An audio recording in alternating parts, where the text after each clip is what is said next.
Salut salut, bienvenue donc pour cette palle du mois de novembre. Je vais expliquer un petit peu, en vrai j'en ai parlé en vlog, mais je trouve que c'est pas mal aussi de le faire au début de cette vidéo là. Donc qui dit palle du mois de novembre, dit dernière palle en rapport avec le pumpkin pour l'année 2022, parce que si vous débarquez de nouveau, le pumpkin se passe traditionnellement, on va dire, du 1er septembre au 30 novembre. Cette année c'est un peu décalé, c'est-à-dire que ça a commencé un petit peu plus tard que le 1er septembre, je crois que le 6 ou le 8, un délire comme ça.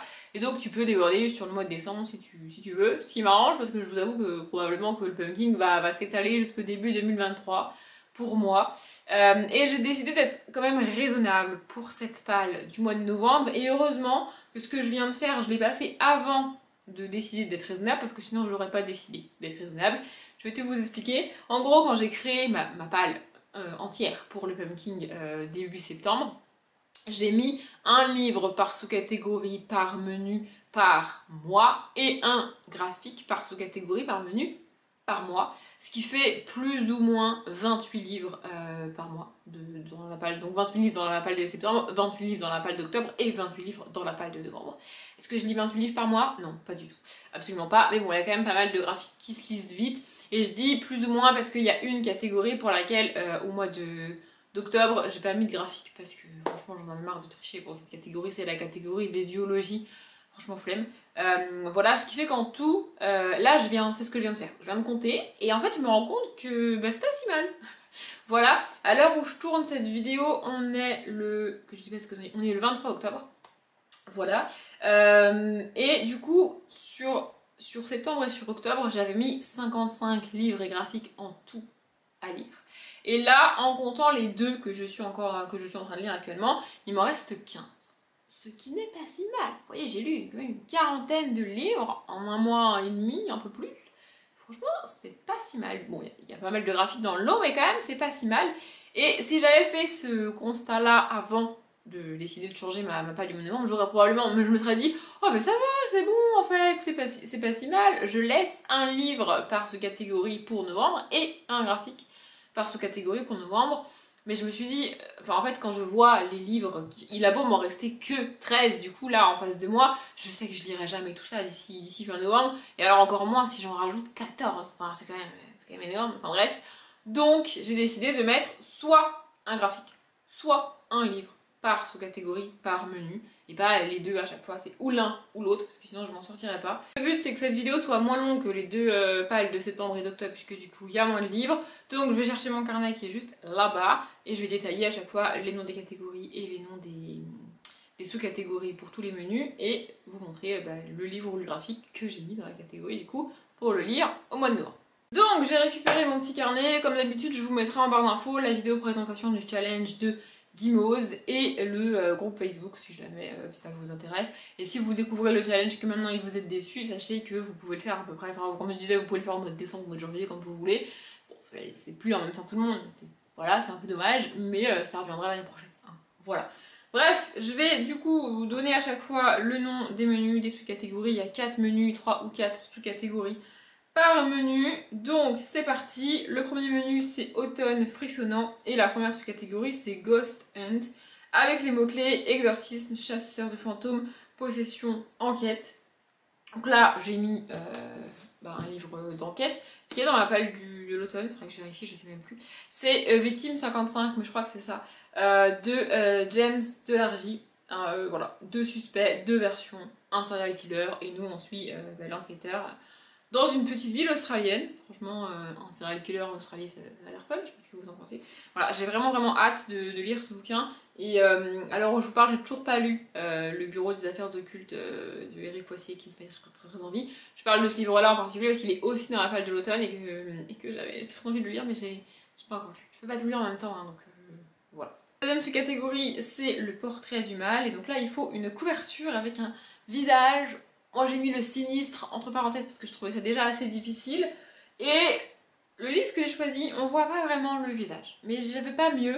Et il faut absolument que je le lise celui-là. Donc, du coup, il est là. Donc, c'est Invisible de James Patterson et David Ellis. Ça m'agace que le David Ellis soit écrit aussi petit par rapport au James Patterson. Mais enfin, bref, passons. Alors, je vais me rapprocher parce qu'il y a quand même un visage là. Voilà, si vous le voyez, voilà. Il est quand même existant sur la couverture. Il n'est pas très visible, il est petit, je sais. Mais il est quand même existant. Est-ce que j'ai laissé mon marque-page? Non, je l'ai retiré. Parce que c'est un livre que j'avais commencé. Mais je sais pas, c'était ma période phobique des grands formats. Et du coup, j'ai pas réussi à le lire. Peut-être que là, j'y arriverai. Je ne sais pas. Je vais essayer. Voilà. Une atmosphère apocalyptique et des rebondissements à foison. Encore un Patterson qui est impossible à lâcher. Merci officier.com ou officer.com d'avoir oublié le charmant David Ellis, puisque... Bref. La troisième sous-catégorie, c'est les Sakuma Drops au milieu des Lucioles, et j'arrive enfin à le dire sans me prendre un accent anglais, parce que c'est absolument pas anglais. Bref, les mots-clés, c'est historique, drame, biographie, mémoire, frères et sœurs, et là, j'ai mis, il me semble que j'avais mis le tome 1 exactement dans la même sous-catégorie. Donc j'ai mis Chaplin, Prince d'Hollywood de Laurence Sexic et David François. C'est le tome 2 de Chaplin en Amérique, donc. Et c'est une biographie de Charlie Chaplin en BD. J'ai bien aimé le tome 1 et du coup voilà, j'ai vraiment pas mal envie de lire cette suite. Vous vous en doutez, à chaque fois pour les sous-catégories, comme j'avais de base mis un roman et un graphique, j'ai choisi celui que je voulais plus lire entre les deux. Et parfois j'ai même fait des petits changements parce qu'il y a des catégories où franchement finalement aucun des deux, c'est pas qu'il me tentait pas, c'est juste que je préférais lire autre chose que les deux livres de la sous-catégorie en question. Et il y a des sous-catégories au contraire pour lesquelles je voulais vraiment lire les deux. Donc j'ai fait des changements, mais bref, voilà. On passe au deuxième menu qui est Automne de l'étrange. La première sous-catégorie, c'est les mystérieux habitants de Postfield avec les mots-clés Automne, Halloween, Samhain. Et là, je savais pas trop quoi mettre et je me suis dit que le tome 2 du manoir Croquignol, donc à l'attaque de Monsieur Tan, et Camille Roy, c'était pas mal pour Halloween. Alors, c'est un Halloween enfantesque, bien sûr. Je vais vous montrer le dos. Bon, j'ai pas retiré l'étiquette. Je l'ai acheté d'occasion, comme vous pouvez voir. Voilà, moi je trouve qu'on n'est pas trop mal. Alors c'est un Halloween pour les enfants, hein. C'est pas non plus ultra flippant. Mais voilà, on est dans un manoir où le but, enfin c'est une école et le but c'est d'apprendre aux enfants à être méchants, mal polis, mal élevés, enfin l'opposé de l'éducation telle qu'on la conçoit en général. Et voilà, pour Halloween je trouve que c'est pas mal. Voilà, il y a des fantômes, des zombies, des diables. Il y a une sirène aussi, un loup-garou, des vampires, enfin voilà. La deuxième sous-catégorie c'est la cueillette des champignons et les mots-clés c'est forêt, récolte, poison, petit peuple. Et je crois que c'est la catégorie sur laquelle j'ai le plus joué avec un seul mot, qui est récolte. Parce que le reste, j'ai beaucoup de mal, voilà. Et du coup j'ai mis l'atelier de détective, le tome 2, secret d'école de Becca et Goalek, c'est ça. Parce que être détective c'est récolter des indices. Oui, je sais, j'ai déjà utilisé cette forme de récolte pour le mode auteur, il me semble. Mais, ou pour le mode tétan, je sais plus. Mais j'ai pas d'autres idées. Je sais pas comment utiliser les mots de cette catégorie. Le petit peuple, tout ça, c'est vraiment pas mon délire. Et forêt, c'est un peu vague. Donc, mais du coup, voilà. Et j'ai pas trouvé, il n'y a pas de tome 3. Donc, a priori c'est con, mais je me rends compte que maintenant que ça rentrait dans la catégorie des diptyques. Non mais c'est bien, c'est pas mal de se rendre compte maintenant, Audrey. Mais voilà, je ne sais pas. Je ne sais pas s'il y aura un tome 3 ou pas. 2018, donc a priori c'est un diptyque. Voilà, super. La troisième sous-catégorie, c'est celle où Guimauve s'est lâché sur le nombre de mots-clés et son nom c'est In the Dark I Hear a Call. Et donc là les mots-clés, c'est fantasy, dark fantasy, ambivalence, quête, duplicité, pouvoir, obscurité, lumière, destinée, loyauté, mauvaise influence. Oui non mais je vous dis qu'elle s'est lâchée. Et j'ai mis le manga. Alors je sais plus si... Parce que je ne lis pas de manga et j'en achèterai jamais. J'en achèterai jamais, si, j'en achète presque. Jamais. Mais là récemment j'en ai eu deux qui sont arrivés chez moi. Un que j'ai acheté moi-même sans me rendre compte que en fait c'était un manga. Et l'autre que j'ai eu dans le calendrier de l'Avent, Halloween de Once Upon a Book. Et je crois que celui-là c'est celui que j'ai eu dans le calendrier de l'Avent. Mais je suis plus sûre. Je crois que c'est ça. Bref, du coup j'ai mis Witch Watch de Kenta Shinohara. Voilà, parce qu'on est avec une sorcière qui a des pouvoirs. Je me suis dit pouvoir, duplicité, même ambivalence, parce qu'apparemment elle veut pas être une sorcière méchante, c'est une sorcière maladroite, Donc pas vraiment une sorcière comme les autres. Voilà, je me suis dit let's go. Et puis je lis jamais de manga et je sais que si je le laisse trop longtemps traîner, bah, je le lirai pas en fait. Donc on verra bien. La dernière sous-catégorie de ce menu, c'est ma préférée, en tout cas en ce qui concerne le nom de la catégorie elle-même, puisque c'est la citation, la fameuse citation, soit vent, rêve, cendre et néant, soit nuit, noir, âme et souhait. J'adore. Vraiment, je pense que je vais finir par me l'écrire, me l'afficher quelque part, j'adore. Bref, avec les mots-clés, conte, gothique, macabre, sorcière, sauvetage et disparition. Et là, j'ai mis parce qu'il faut enfin que je le lise, Le Pays des Contes, le tome 1, Le Sortilège perdu de Chris Colfer. Vraiment, je l'avais mis dans le Pumpkin de l'année dernière et je ne l'ai pas lu cette année. Il faut absolument que je lise. Je passe au troisième menu, automne, douceur de vivre, et à la fameuse première sous-catégorie de citrouille en valent mieux qu'une. Donc là, c'est lire, commencer ou terminer une duologie. Et j'ai pas triché cette fois-ci. J'aurais pu mettre l'atelier des détectives, puisque bah, du coup c'est un diptyque, mais j'ai mis Everless, le tome 1 de Sarah Holland, c'est ça. Le tome 1 donc d'un diptyque. Voilà. J'avoue que celui-là je l'ai laissé parce que vraiment ça me permettait de remplir cette catégorie. Je pense que je l'aurais sorti si je m'étais rendu compte que je pouvais mettre l'atelier des détectives, mais enfin c'est pas très grave. Du coup je vais lire celui-là. C'est quand même un beau bébé, hein. Je sais pas combien de pages j'ai fait, mais il est quand même assez gros et assez lourd. Ouais, presque 450 pages. Voilà. Je sais pas vraiment de quoi ça parle. C'est un tome 1 de saga young adulte qui a fait beaucoup parler de lui quand il est sorti, c'est-à-dire en mai 2019. Donc ça fait un moment. Mais voilà, moi je me suis décidée enfin à l'acheter et à le tenter. Pour la deuxième sous-catégorie, donc la maison Slangster, les mots-clés me font galérer de nouveau. Donc humour, livre audio, série audio, podcast. Je ne consomme rien en audio pur, il me faut un support. Soit un livre physique, soit une image. Donc bah, je me suis de nouveau concentrée sur le mot humour et j'ai mis le tome 6 de Dad, donc Père à tout faire de Nob, parce que c'est une série assez légère mais en même temps, genre c'est pas de l'humour où tu éclates de rire toutes les 3 pages, mais je sais pas, j'aime bien cet univers, c'est fun, c'est léger, c'est drôle malgré tout et ça reste quand même assez juste je trouve, enfin bref, j'aime beaucoup cette saga. Je voulais absolument mettre un tome de date dans ma palle du pumpkin et j'en avais pas encore mis, donc voilà. La troisième sous-catégorie de ce menu, c'est Il n'y a jamais trop d'épices dans ma pumpkin pie, avec les mots-clés nourriture, enfance, famille, transmission et surtout plaisir non coupable. C'est celui que j'ai choisi. Il fallait absolument que je laisse ce livre dans cette palle.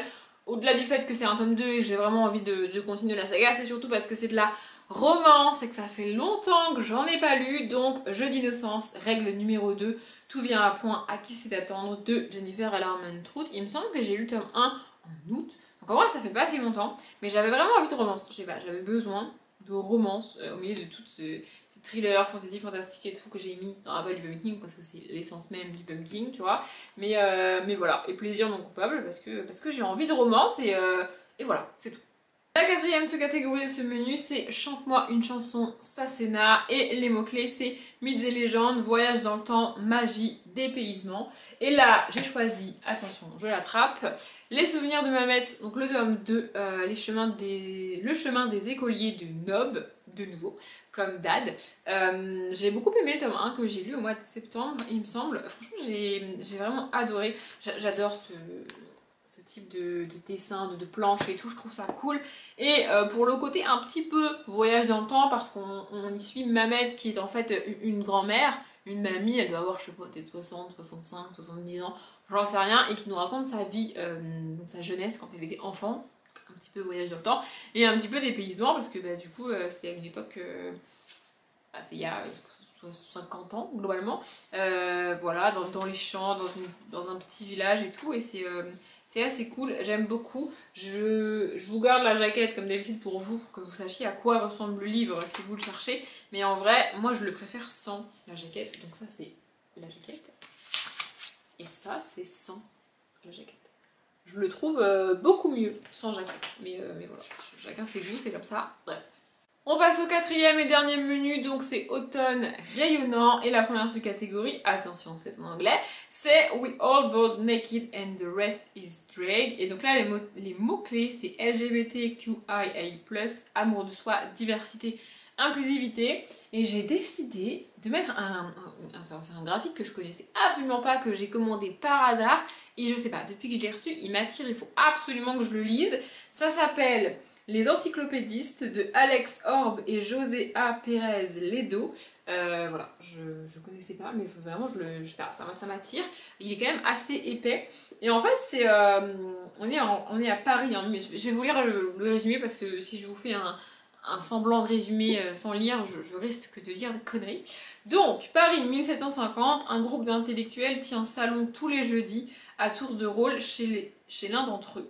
Parmi ces érudits, on y trouve Diderot, Hume, d'Alembert, le baron d'Holbach et une jeune et talentueuse illustratrice prénommée Marie. Ils travaillent ensemble à la rédaction d'un dictionnaire raisonné des sciences, des arts et des métiers intitulé l'Encyclopédie. Et en gros, bon ça c'est la moitié du résumé, et en gros le pouvoir en place veut pas qu'ils fassent ça parce qu'il faut pas instruire les gens, surtout pas un dictionnaire, une encyclopédie, mais ça va pas de faire ça, enfin franchement les gens n'ont pas besoin de savoir ça et encore moins sur les sciences, et je trouve ça, voilà, je sais pas, je trouve que niveau diversité et inclusivité c'est quand même pas mal, c'est une autre forme de diversité et d'inclusivité, mais donner accès à la connaissance aux gens, ça passe aussi par créer un dictionnaire ou une foutue encyclopédie, parce que pour nous ça nous paraît logique, mais apparemment à une époque c'était pas logique. Je sais pas à quel point c'est basé sur des faits réels ou non, et en vrai je m'en fiche, j'ai vraiment trop envie de lire ça. Je vais vous montrer une planche, quand même. Voilà. La deuxième sous-catégorie c'est You Can Not Eat the Money, et donc là les mots-clés c'est écologie, post-A, anticipation, SF. J'ai hésité à laisser ce livre-là, il correspond parfaitement à la catégorie, j'ai absolument pas triché vraiment, mais il est vraiment énorme et en termes de timing, je sais pas si ça passera dans mon planning de lecture, tu vois. Bon, clairement, je pense que mes lectures du Pumpkin, comme j'ai dit, vont s'étaler jusqu'au fin décembre, mais au mois de décembre, c'est jamais un mois où je lis beaucoup, avec Noël, tout ça, enfin bref, en plus au boulot c'est compliqué, enfin bref, mais il est temps que je lise, il est vraiment temps que je le lise. Donc je l'ai laissé, c'est Idéalisme, le tome 1, à la lueur d'une étoile inconnue de Christopher Paolini. Vraiment il est temps, j'achète jamais de nouveautés, j'ai acheté ce livre à sa sortie, je savais que je le lirais pas tout de suite parce que je sais pas pourquoi, j'avais envie de l'acheter à sa sortie, c'est-à-dire en 2020, peut-être 2019, je ne sais plus, attendez je cherche. C'est ça, octobre 2020, donc ça fait 2 ans que je l'ai acheté. Je savais que je ne lirais pas quand je l'ai acheté, parce que je voulais attendre que au moins le tome 2 sorte avant de lire ce tome 1. Mais là il est temps, là vraiment il est temps, c'est juste que il est énorme et c'est de la SF, donc on n'est pas très sûr que ça va le faire. Quand je dis on, c'est moi-même, hein. Voilà, mais c'est Christopher Paolini, donc ça peut passer. Là actuellement je suis en train de chercher le nombre de pages, mais il y a des appendices, des trucs à la fin. En gros, il fait plus de 800 pages. Voilà, on va pas chercher plus que ça, il fait plus de 800 pages. Donc on verra. Et enfin, pour la toute dernière sous-catégorie qui s'appelle Le don de Merriweek, et avec les mots-clés bienveillance, guide, sororité, relation, guérison, amour, plus entre parenthèses féminisme, j'ai de nouveau mis une romance, vraiment. Donc le club, le tome 2, Match de Lorraine Rowe, pareil j'ai lu le tome 1 au mois d'août, j'ai bouffé pour le coup le tome 1 en un jour je crois, enfin 24 heures, à cheval sur 2 jours mais 24 heures quoi, vraiment j'ai trop, je sais pas, j'ai adoré, voilà. Niveau relation, amour, on est pas trop mal je trouve. Et niveau féministe quand même un petit peu, en tout cas j'espère dans ce tome 2. Voilà, lui pour le coup il fait à peine 300 pages donc ça devrait se lire vite, j'espère le lire aussi vite que le premier, ce serait vraiment cool. Voilà, et je suis très contente d'avoir réussi à caler des romances dans le Pumpkin, donc j'ai hâte, vraiment j'ai hâte.